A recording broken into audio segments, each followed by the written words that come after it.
This is your World War III update. It's nice outside, so I figured I would do this video out here today amidst the backdrop of our wonderful solar power system that's been keeping us warm and keeping that heat pump going throughout the winter. If you want information on how we built this, go through the link in the description below. Now, the rumor has been confirmed. There are 4 aircraft carriers currently operating in the Middle East. 4. Not all of them are American. We have the USS Harry Truman in the Red Sea. That is now being joined as we speak by the USS Carl Vinson, which is entering there as well. We have the SS Charles de Gaulle in the Arabian Sea, which is a French aircraft carrier. And we have the INS Vikrant, which is an Indian carrier, which are very hardline, pro-Zionist, typically speaking. The Indian government supports Israel, so if there ever is going to be some sort of coalitional operation against the Iranians, I have a sneaking suspicion that they very well could be involved in that. Now, what's happening is the Iranians are starting to militarize the Strait of Hormuz. That is basically the choke point through which 20% of the world's oil flows from the Persian Gulf, and the Iranians can put an embargo on that. All they have to do is sink one ship. Now, right now, they're moving advanced weapons and missiles with a range of 600 kilometers. They've been stationed at the Greater Tumb, Lesser Tumb, and Abu Masa. These are the islands that are within the Persian Gulf, closer to the choke point of the Strait of Hormuz, where it's going to be incredibly strategic. And if and when war breaks out, it's likely that they're going to utilize those assets to take out American military bases and possibly interdict some ships, be they military or commercial vessels that are passing through that region. So Iran is getting prepared to do a full-scale embargo. National Secretary Advisor Mike Waltz indicated that if Iran does not suspend its nuclear program entirely, then the U.S. is going to intervene. Now, the only way that the U.S. can effectively intervene and destroy Iran's nuclear systems, because they are so deep underground, is to either use deep penetrating MOAB bunker busters, which many people suspect are not going to be sufficient in order to put these things on target.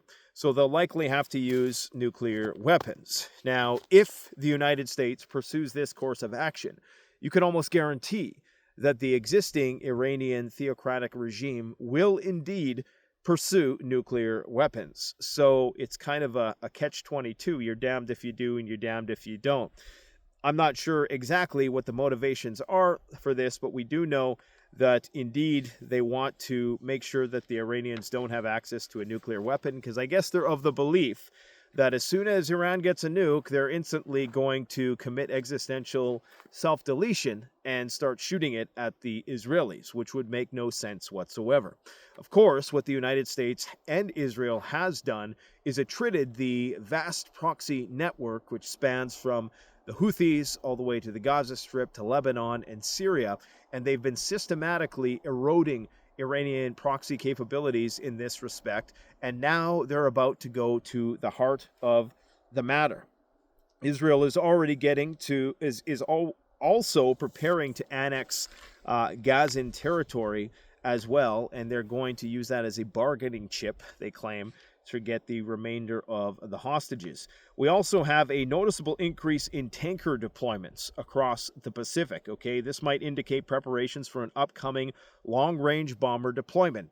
Now, the only way that Israel can target the Iranian facilities with ordnance that is big enough, unless they're utilizing F-16s, F-35s with tactical nuclear weapons, the only way they can possibly do that is with the support of the American bombers that are big enough in order to carry these large ordnance penetrating bombs, and quite possibly nuclear bombs. Again, the jury is still out as to whether or not conventional ordnance is going to be sufficient at actually targeting deep enough.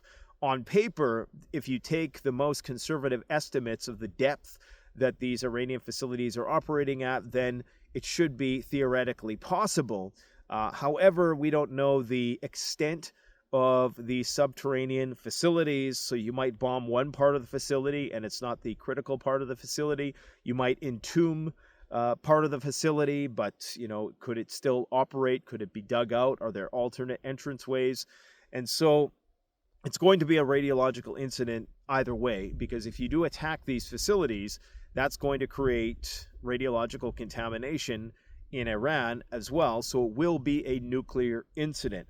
So just expect the sparks to fly very, very soon. They're going to go all the way with this because Israel has never had a better opportunity to do this. The United States has never been in a better position. They basically have multilateral support across not only internally with the two political parties in the United States, but also outside. They have the support of many European nations as well, which is interesting because, of course, that's going to raise the price of oil. The Chinese aren't going to like this, but the Russians will indeed benefit from Iran at war, not only by raising the price of oil so Russia can fuel its war machine, but also taking attention off of them. The only thing they stand to lose is an ally within the region and their southern flank potentially being compromised. Now, whether or not the Russians are building their own Shahed drones and they're just utilizing the Iranian technology and the patent is unknown. Some people suspect that, in fact, Iran is shipping these Shahed drones directly to Russia or helping them manufacture them inside of Russia. For me, that seems the most plausible explanation, considering how many of these things that they're using and going through on an average day. But it seems as though Russia could have more to gain from a war with Iran and maybe subtly goading Iran along those lines as well. So that's what's going on in the Middle East.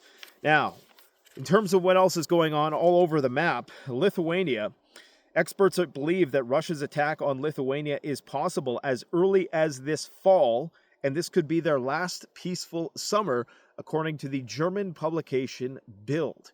Now, if you recall, one of the textbook strategies of Russia, and at least this is what NATO accuses Russia of doing, I'm going to try to word this as objectively as possible. They believe that the Russian-speaking ethnic Russians who are currently in these Western countries, who are basically residual left over from the Soviet Union, are being subjugated and unjustly persecuted in these regions in the same way that they were alleged to be persecuted in the Donbass region. Now, the Lithuanians and the Baltic states have recently backed out of the Ottawa Mine Treaty, which basically banned landmine use, and now Poland is committing to putting 1 million mines along its border with Kaliningrad and Belarus, and Lithuania and Latvia are quickly following in suit. Now, the question remains, however, is this in fact an offensive preparation by NATO? Are they attempting to put the defensive measures in place because they know they are going to do some sort of offensive attack? Because, of course, Russia is heavily bogged down. They're barely making progress inside Ukraine, but they may, however, think that they can swiftly take the Baltic states, but of course it won't be without recourse, considering that would immediately trigger Article 5, and likely it would put to bed any doubts with respect to the U.S. commitment to NATO, which is all just a dog and pony show. Trump and Putin are not friends. As I've long since said, the relationship between Russia and the United States, or Trump and Putin, is strategically adversarial but tactically diplomatic. Whereas with Joe Biden and Vladimir Putin, it was tactically adversarial, meaning they fought directly, but on a strategic level. They never officially elevated the DEFCON. They never officially did anything that was going to necessarily ramp up the nuclear rhetoric. They didn't commit to building out a golden dome and annexing Greenland so they could bolster the Space Force base and conduct satellite warfare and harden the grid against EMP and back out of the INF Treaty and all these things that Trump is doing, okay? But that also reminds me of another reason why they want to attack Iran right now. Basically, everything has been set up. There were alterations to the U.S. nuclear doctrine back in 2022, early 2023, where they basically augmented it so that it would permit them to utilize nuclear weapons against a non-nuclear state who potentially was a threshold nuclear state should the need arise. And I think that's what they're going to do with Iran. They're going to justify the use of nuclear weapons. The only way you can cut a diamond is with another diamond, okay? The Ukrainian delegation in Riyadh, interestingly, was not dressed in suits today. You remember last time they actually, not Zelensky himself, but his delegation that he sent to negotiate with the Americans, well, they were all in suits, but now they're back in their green outfits again, and they did not give an official statement after the round of talks that concluded today. So is that good news? Is that bad news? I guess it's yet to be seen. What we do know is that since I posted my video a few days ago where we're talking about the mushroom cloud and the massive explosion that we seen at angles that some people suspect was nuclear, although there is no evidence to suggest that other than the fact that this was a massive explosion that had a blast radius of, it seemed, well over a mile anyways. There's been many attacks on critical infrastructure as well as civilian infrastructure throughout the entirety of Ukraine and deep inside Russia, okay?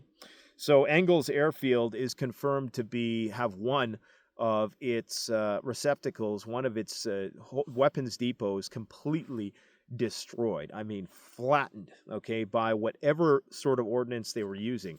They must have hit something substantial, or they must be using some sort of weapon. The Russian authorities and the Russian pundits and military analysts are suspecting that NATO utilized possibly some Storm Shadow missiles, some other types of weaponry that could have potentially been fired from an F-16, one of which was shot down just last week by the Russians. Now, I already talked about Europe getting ready to mine its borders, which is insane when you think about it, considering that every European country is warning its population to prepare for World War III. I mean, the writing's on the wall. At this point, you have no excuse, okay? Go watch the video I released earlier today, 100 things preppers do. Check off some boxes. Don't get overwhelmed by the video.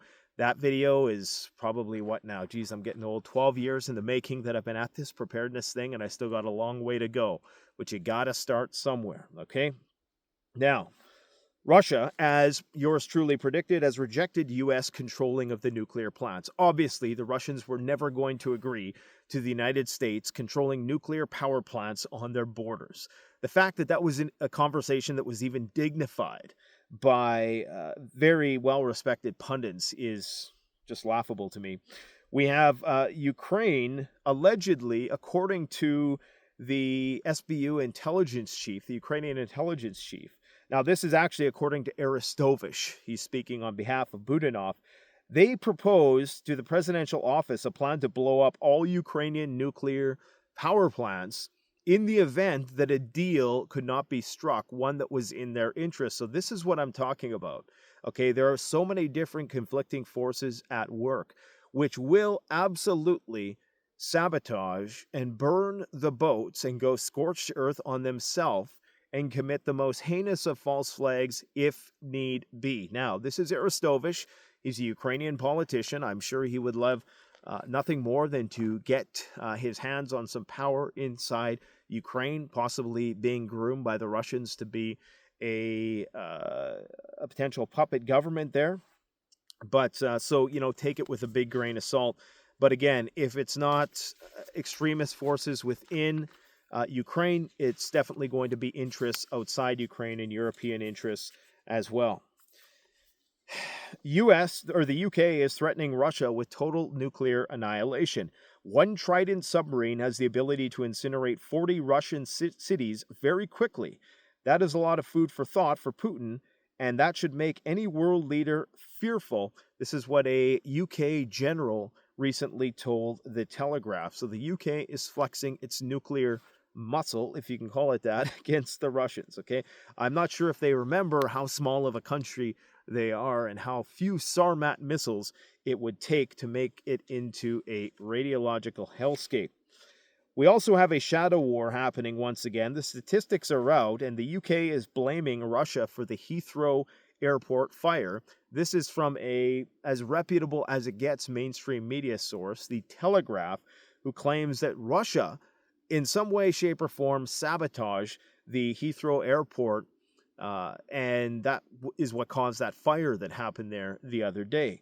Now, add on to this, they claim that Russian covert attacks in Europe have quadrupled from 2022 to 2023 and then tripled again in 2024. Okay, so we're seeing hybrid warfare on another level ensue, and the Germans the other day actually they commandeered a Russian oil tanker, I believe, in the Baltic Sea. Now, I've said for the longest time that you're going to see things pop off in the Baltic Sea, because what's going to happen is they're going to continue to board these ships, these Russian ships, on the suspicion that these ships are cutting undersea cables.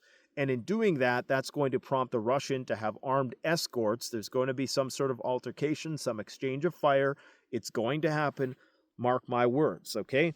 Now, there is some rumor circulating that China is in Brussels for peacekeeping talks in Ukraine and that they may potentially be willing to put peacekeeping troops inside Ukraine under the banner of the United Nations. But again, this is all rumor. Now, we also have the Canadian election, which has been confirmed for April 28th. We all knew about that last week. I talked about it. And, it's basically anybody's race. It's crazy to say. But once again, it appears as though the Liberals are picking up in the polls, and it's purely because of Trump derangement and nothing more. Speaking of Trump, he decided to pump, well, not him, because he's not controlling his Truth Social account, but they decided to pump their meme coin once again on the platform. So you remember Trump coin, well, they pumped it again, only this time it completely fell flat. I believe it went up about 10%, and then it quickly retraced. It went down 7% from there, and it's probably pretty much back where it was once again. So they're still pumping these altcoins, also known as shitcoins, which is probably one of the most incredibly egregious conflicts of interest that I think we've ever seen before. I've just never seen anything like this. I never would have thought that something so blatant would be perpetrated right before all of our eyes and people would be completely oblivious to it, but here we are. Canada has issued a travel advisory to the United States. I think this is all just political theatrics once again. Foreigners are dumping U.S. stocks at the third fastest pace in history. Okay, something to be mindful of. There's a big-time heat wave coming to the USA. It's going to span from California to Texas next week. You're going to see likely record-breaking temperatures throughout Texas, north of 100, possibly 110 degrees in some regions, and it's still March, folks, okay? The U.S. is selling what I call ARC cards. Trump is calling them golden cards, golden visas. Now, we talked about this a month ago when it was first proposed. The Commerce Secretary, Howard Lutnick, has said that they've sold 1,000 immigration gold cards so far, priced at $5 million. I presume that you probably had the Saudi royals buy one for them and each of their family and extended family. You're not going to sell too many of these. But it's interesting because in the interview where Lutnick was talking to David Sachs and Chamath, I can't pronounce his last name, Chanamanapea, something like that, Onomatopoeia, I don't know what it is. Anyways, two scammers, anyways.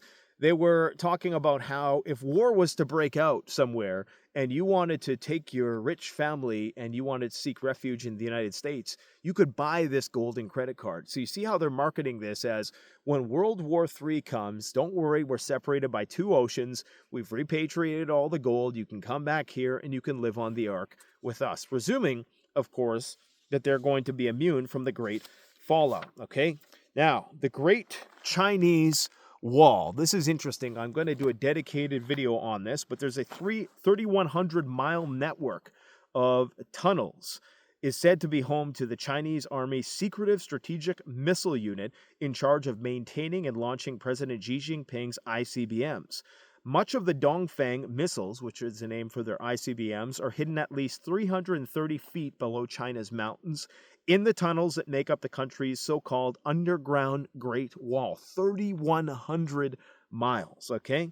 The missiles are placed strategically deep underground in what's called Dragon Palaces, which allow China to launch them within 10 minutes in retaliation should they need to. Now, on paper, they only have 500 of these things. I'm guessing that they probably have more, like 5,000. We're talking about one of the most industrial powerhouses of our era.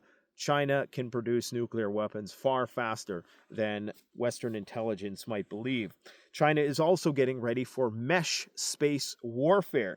A top American space official revealed last week that the nation has been rehearsing dogfighting in space with satellites. The term dogfighting usually refers to combat between two or more fighter planes. However, Michael Gutlian, Vice Chief of Space Operations at U.S. Space Force General, said they are beginning to see our near peers focusing on practicing dogfighting in space, satellite on satellite. Of course, the Russians already have this kind of technology as well. The Chinese are also training, utilizing their new LPUs, their amphibious landing bases. So these are these massive amphibious landing bases that they're going to use in a Taiwan invasion for logistics, it's presumed. And they've also unveiled the device that they're using to cut undersea cables. Okay, so that is what is going on in that department. Do I think that peace deal is going to be negotiated? When you look at the intransigence of the Russians and the maximalism of the Ukrainians, it seems very unlikely at this point in time. As I've stated on numerous occasions, it's inextricable, the situation. It's almost impossible to disentangle. And I suspect that it's only going to get worse, and you're going to see more and more temporizing as the weeks go on. Take this opportunity to prepare while the prepping is good. There's a few more days until April 2nd. The prices of everything in Canada are about to go up, okay? And most people don't realize, most people don't think I'm serious about that. I got a bill the other day, which I almost just, I wanted to quit. Like, it was, I think it was $18,000, okay? But 5,000 of that was duties and taxes, okay? Okay? So that's stuff coming from the United States. Now, if Canadians genuinely believe that they're going to limit themselves to things that are made in Canada, I mean, there's nothing made in Canada. You know, we're going to do a little bit of a video. I don't know if it's going to end up being a parody or what. The only thing made in Canada that I know is our Scepter fuel cans. Our, I think Bath and Boots are made in Canada as well. And Bug Out Rolls, of course. Yours Truly's product is made here in Saskatoon. But, you know, above and beyond that, there's not a whole lot of, you know, really sophisticated stuff built here. There's just not a market for it. So, I mean, there's some stuff, don't get me wrong, but the majority of prepping stuff comes from the United States, especially the food. Now, there are a few Canadian manufacturers of food. Harvest Rate freeze dryers, of course, are an American product. And I'm not one of these elbows up idiots who's trying to boycott the United States. I think this is all stupid, to be brutally honest. And I think that, you know, if you want to get stuff, get it now before April 2nd, because the prices are definitely about to explode even higher. Okay. And how the Liberal government is going to continue to rationalize that, I have no idea. But it's starting to get cold now because the sun's going down, and I think I'm going to go inside. Do me a favor, go check out some of the interviews we posted over the weekend. We interviewed Joel Skousen yesterday. I had a few disagreements with him in that video. Nonetheless, thought-provoking. And of course, we interviewed Peter Schiff on Friday, who was talking all about the markets, the price of gold, the price of silver. We have some similar guests coming on the channel next week. And tomorrow we have a physicist on the channel who's going to be talking about the entropy of collapse, viewing societal collapse through the lens, through the prism of the natural sciences. And it's really fascinating stuff. So you're going to want to stick with me for that. My hands are frozen. Thanks for watching. Canadian Prepper out.